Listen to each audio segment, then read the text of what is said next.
Well, hello everybody. I'm doing a second live. I'm waiting for parts for my truck this morning.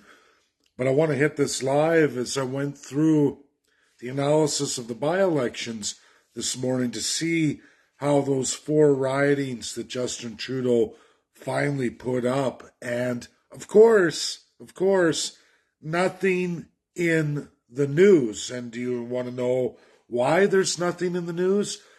Because it's unprecedented low voter turnout. Now, in the province of Alberta, we saw record low voter participation in this latest provincial election. I called it. I think I was the only one to call it like it is. I was the closest on seat counts by an extremely large margin. I've really tweaked my formula. And what's funny federally, folks, by the numbers, are you ready for this? Across three provinces, there was no mass change in following. When you look at the percentage of what parties got, what was the major change was how many people went out to vote. Between 38% and near 50% of the electorate stayed home. Disenfranchised, deinstitutionalized voting. Canadians are done, at least in three provinces, Ontario, Manitoba, Quebec, and there's still some more to go. But there was no change of seats. There was no major switch from Liberal to NDP to Conservative. It looks a lot like it did the election before, except for one major revelation. Canadians are done in large swaths of a registered electorate, an unprecedented growth in population. Clearly, nobody went out to vote. People are done with the mainstream parties, and it's growing. You know, a democracy supposed is in trouble when the voter turnout continually drops, and rather dramatically from 2023 till now, 2021 till now, we see a massive decline in voting electorate, meaning they should have been there. They had no reason not to be there. People don't know who to vote for because they're at a loss. Whom do you vote for?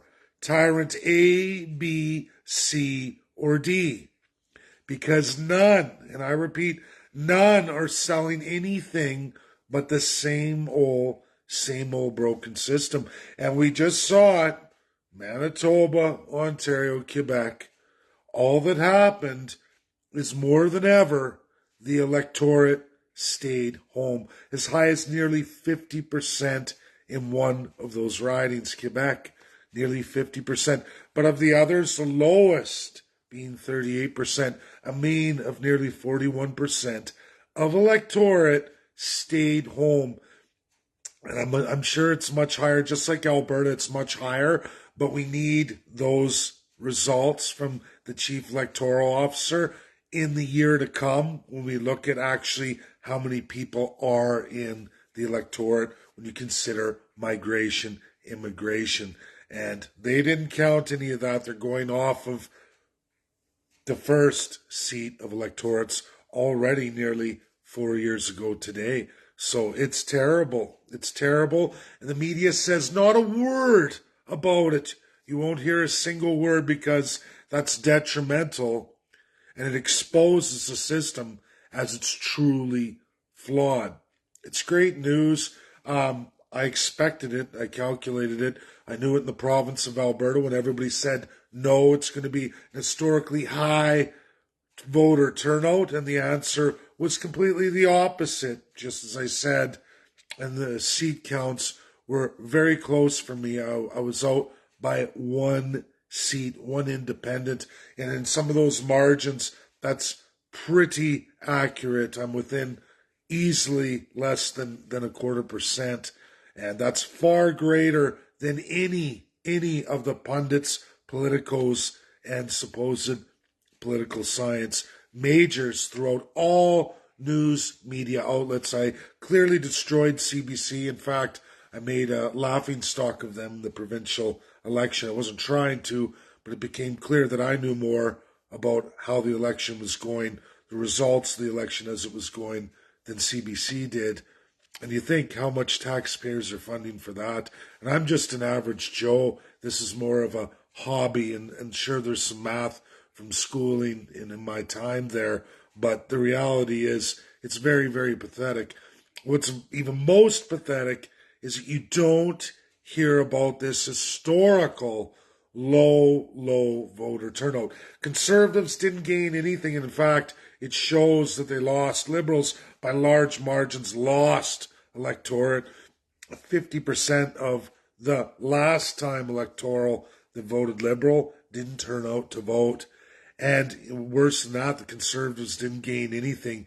Again, it's all historical party loyalists, those with the most to gain in these political parties, those sworn to the crown, which are a growing member of society, as that's what these parties need to stay wealthy, large, and in charge. Big government. And they're all participating. If you think Conservatives are any different than Liberal, you're sadly mistaken. And a lot of people aren't buying into the crap pie, so to speak, that is called voting the lesser of the evil. A lot of people are seeing things like a lot of us are, and people shouldn't be down. They shouldn't be disparaged and discouraged. Things are coming around, and the more we do, the more we educate, the more we go out there, the more people are going to wake up. Is it going to happen overnight? No, but I promise you, if the electorate keeps swaying and disdaining from elections, I think at some point someone's going to have to start writing about it. But so far, clearly people are paid off. People are not going to talk about it. I haven't seen any kind of news media on it at all. It's always silence whenever things don't go the way the governments in power wish them to go, or when things are uncomfortably truthful. We just won't talk about it, right? Let's not talk about the truth. That again, historically, between 38% and 50% of the historical electorate, never mind the gross change in population and registered new electorate that wasn't even calculated. I calculated that. They chose not to. And it showed in the results of the Alberta election. I was very close, again, within one seat, one independent seat. Half of my count is correct, 100% in fact. The other, I'm out 0.25%. Pretty good. And federally, we're seeing the same thing, at least in Manitoba, Ontario, Quebec. And if anything's a marker, we can see that right across Canada. We will see the same thing. So Pierre Poilievre is not sitting in the high horse. There is no immediate relief from this crown tyranny.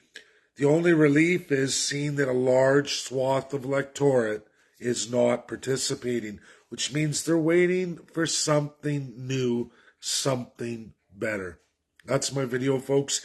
Get it shared out. It's truthful, accurate, 100%. Anyone can grab those 4 ridings.